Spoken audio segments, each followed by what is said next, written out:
We've got the pompous buttered biscuit idiot himself, Piers Morgan, back for another episode with the great Douglas Murray.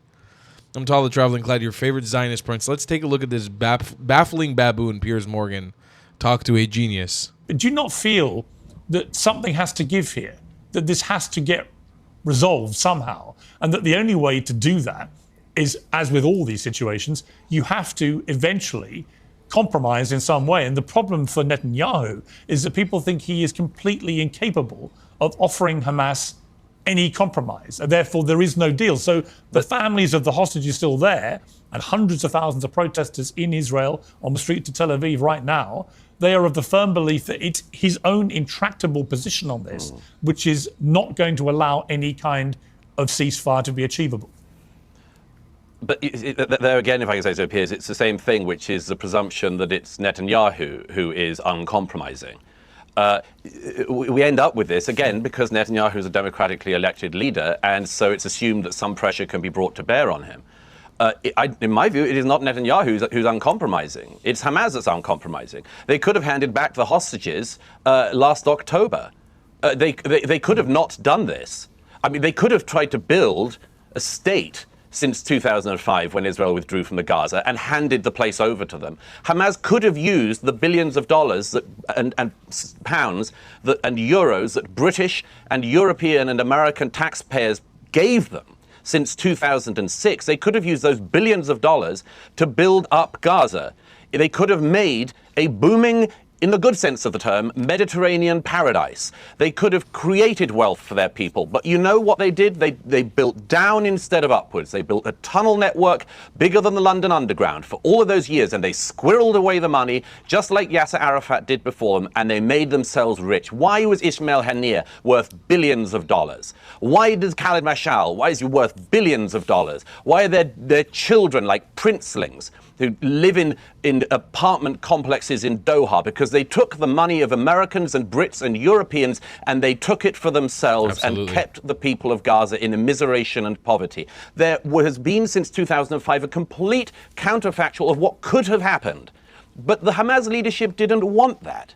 They have said themselves they want to use Palestinian children and their lives in order to pressurize the world. These are fanatics. They want the death of their own citizens, in order to get world opinion turned against Israel. Again, how do you negotiate with that? The assumption always is in the West today, because we're so sort of fat and lazy in our expectation that peace is the norm, and that historically it's the norm. We're so full of our own expectations and presumptions that we always think that wars end by some kind of compromise and coming around the table, to use the cliche.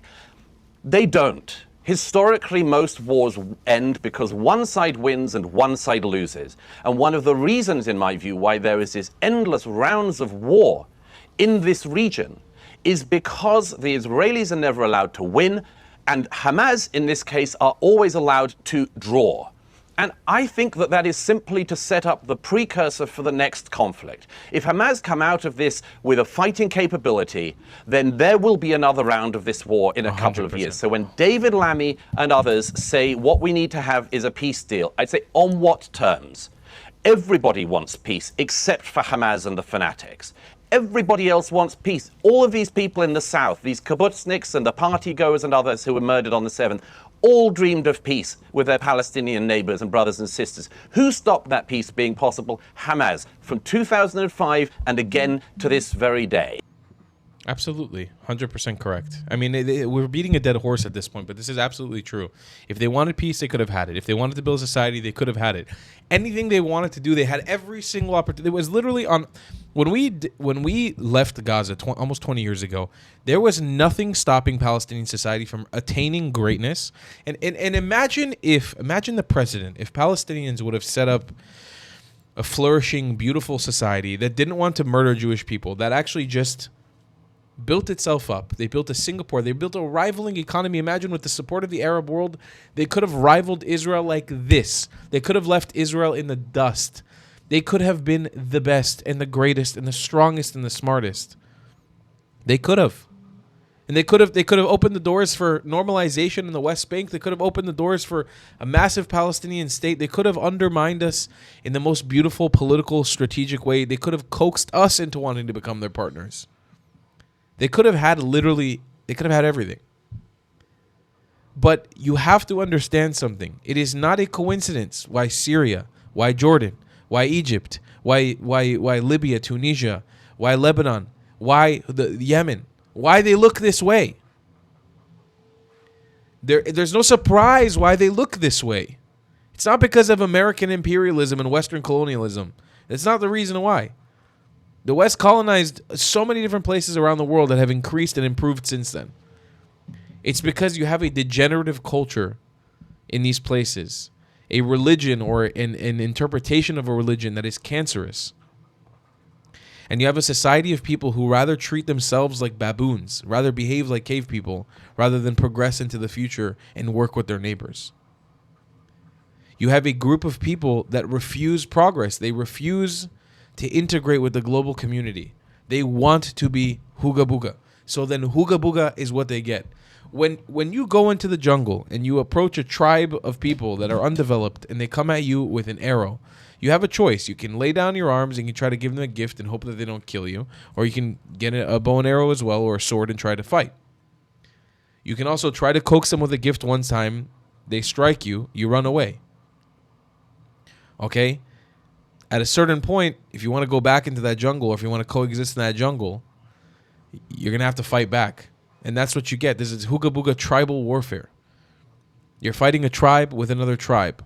You can't hold one tribe to a standard higher than the other tribe. This is tribal warfare, and one tribe is winning. And that's just what it is. They want to go back to the rules of the olden days. We're fighting like the rules of the olden days. We're being merciless. We're fighting the way that men fight, and that's just what it is. This is what happens. If you hide underground and you're keeping your women and your children as your protection, there's only a certain limit. There's only so much we can take. There really is only so much we can take, and you have to do that unapologetically. That is the story of the Middle East. There's no ifs, ands, or buts around it. There's no exceptions to the rule, unfortunately. That is the Middle East, and you have to deal with it. You have to learn to deal with it. If you can't handle the heat, don't stay in the kitchen. That's the saying. You can't handle this heat, so you got to get the fuck out. That's just what it is. I'll see you guys in the next one. I love you a long time. Goodbye, Clads. If you believe in my content and want to support me, just know your help is needed. There's a bunch of great ways to support me, being PayPal, Buy Me a Coffee, or joining my Patreon community down below. Patreon is the best way to support my channel, and you'll get a bunch of cool perks depending on what tier you join. Another great way to support me is by buying my merchandise on thetravelingclat.com. I regularly drop new merch designs like this beautiful hat, or this amazing shirt, where you can support the channel and get something cool for yourself. I also have an amazing Discord community with people from all over the world. Thank you so much for your support.